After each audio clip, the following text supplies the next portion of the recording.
VP, you were once a mayor, and alam namin nandito ka naman sa The Hague, no?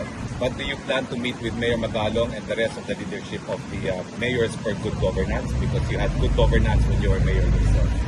Wala pa kaming, hindi na pag-usapan at wala pa kaming schedule. Ang immediate ko na schedule pagbalik sa Pilipinas ay sa Bicol Region dahil celebration nila ng Peña Francia at merong mga small gatherings kami doon, sectoral gatherings para sa mga issues naman sa Bicol na I'm sure biktima din ng corruption ng projects sa gobyerno.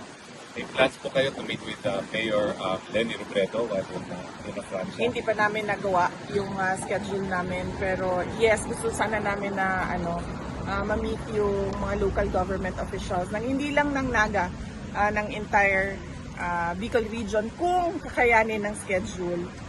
But mainly, nandun kami to celebrate with the Bicolanos, to pray with the Bicolanos sa pinakamalaking festival nila, ang Peña Francia Festival.